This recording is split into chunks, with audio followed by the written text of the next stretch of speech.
All right, and we're back here on the GSMC Sports Podcast. And for the third part of the show, we're going to now talk about the Mets pitching woes. Their rotation is dealing with a couple of injuries, so we'll talk about the impact of that. So, earlier here in the early going of the 2025 season, Frankie Montas, they brought in, and, he's going to miss an extended period of time with a lat strain.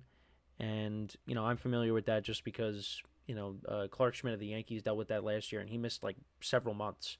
So, Frankie Montas is not going to be back. But I was kind of iffy on the, well, not really iffy. I was more of just, well, not really that big of a fan of the signing for the Mets just because, again, he was another guy that pitched for the Yankees and we barely used him because he was hurt. And now the Mets brought him in, and they figured, because he pitched a lot last year, pitched for the Reds, and I think he also, because he also got traded, he was also somewhere else. I don't know if he was with the Brewers. I forget where he was last year, but and you figured, okay, he put together a season after missing a lot of time. Yeah, so he pitched in 30 games last year.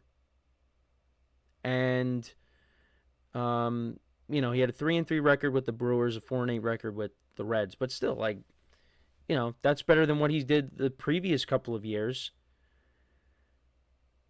So, the Mets bring him in on a cheap deal. So it's not like this is going to, hamper them, but now he's going to be out for a while.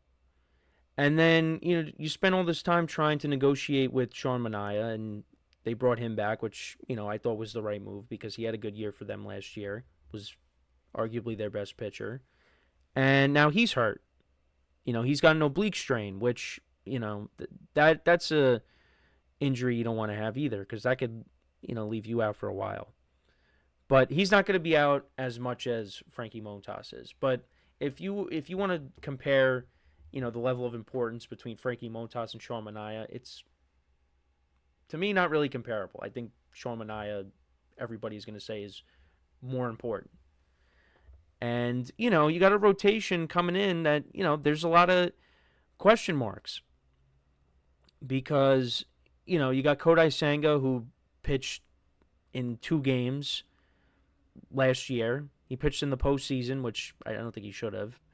And he also pitched in, the regular season, 1 game where he got hurt.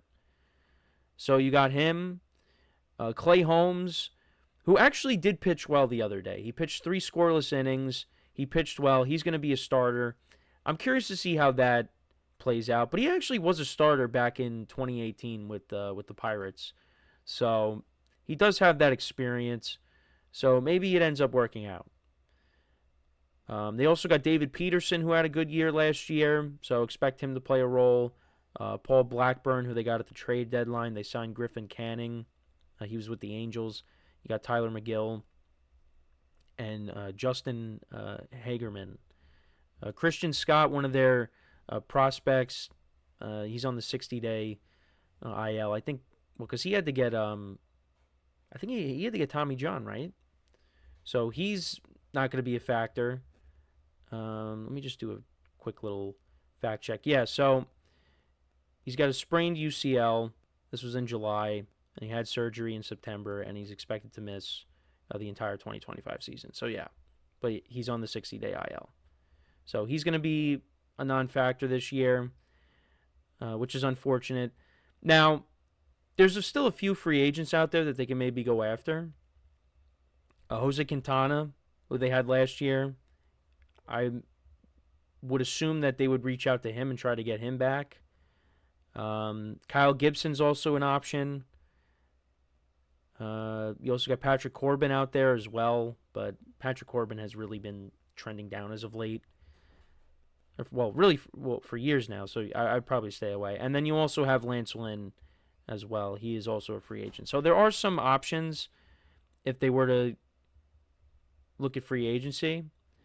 I think Quintana probably makes the most sense, so maybe they bring him back. They got prospects that maybe they could work out, but I feel like that's where they're gonna go. They're probably gonna end up going with someone in free agency, and Quintana makes the most sense. Now, what the other thing they could do too is they could go out and maybe trade for someone, because we've heard the Padres could be shopping Michael King and Dylan Cease. Now, maybe they don't necessarily get them, the Mets, they don't get them now, but maybe if the Padres are in a position where they're just not competing, which I doubt. I think the Padres are going to be a very good team. If they keep everybody together, I think they're going to be a very good team once again this year. And I don't think they'd be wise to trade Michael King and Dylan Cease if that's the case. And I don't think they would.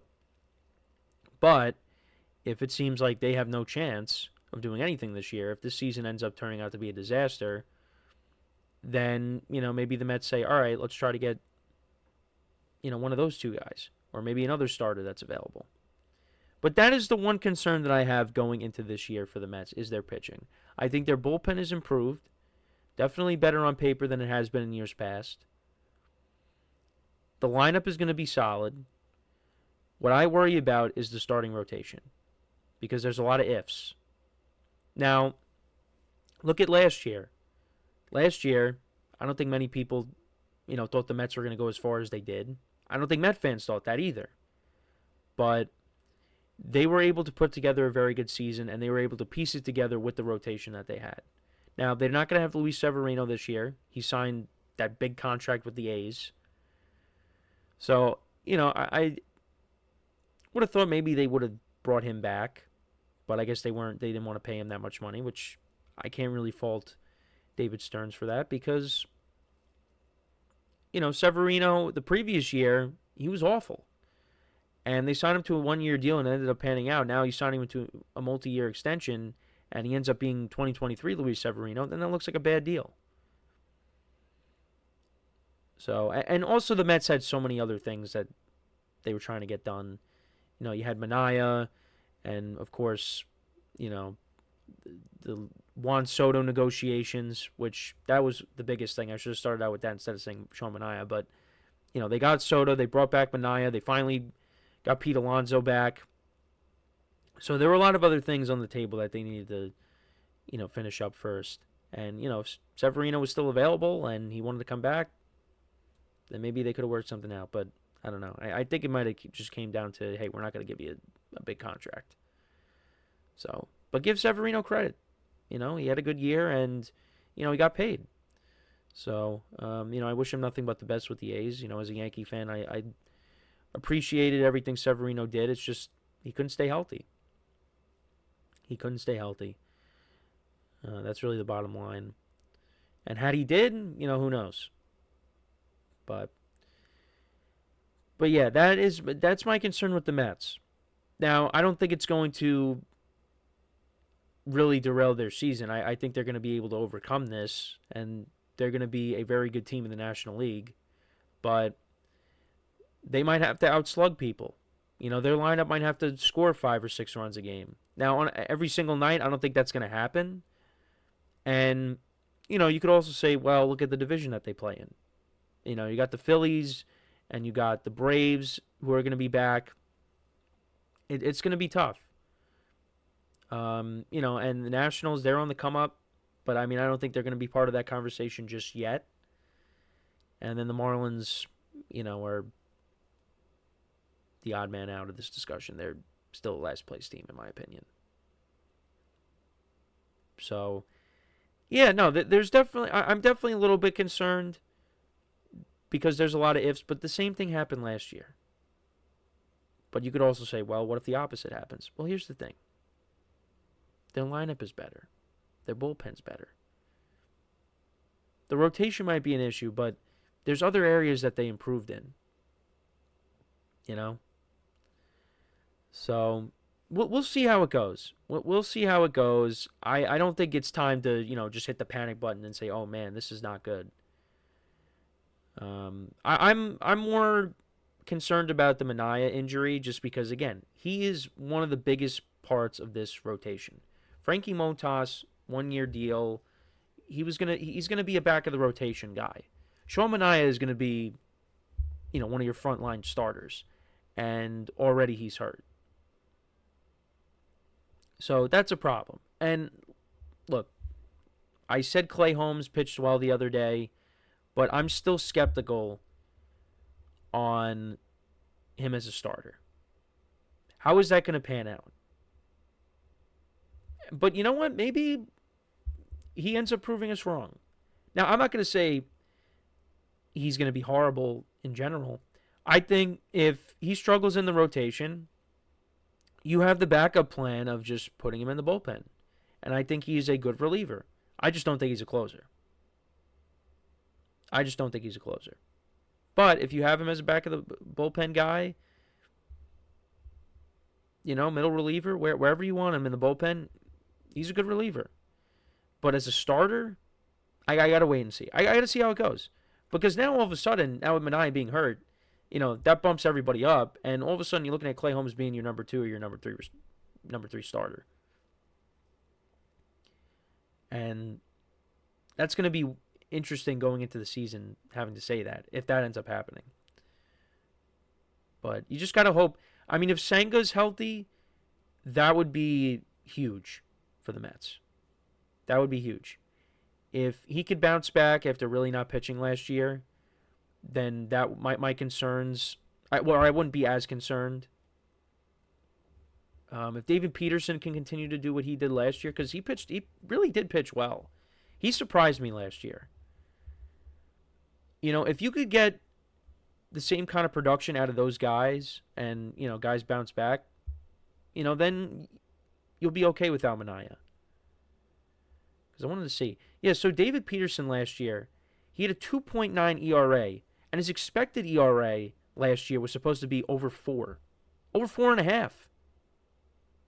Now, I don't know if we're going to get 2.9 again, but if you got an ERA that's around 3, well, that's what 2.9 is. But, a little over 3, whatever,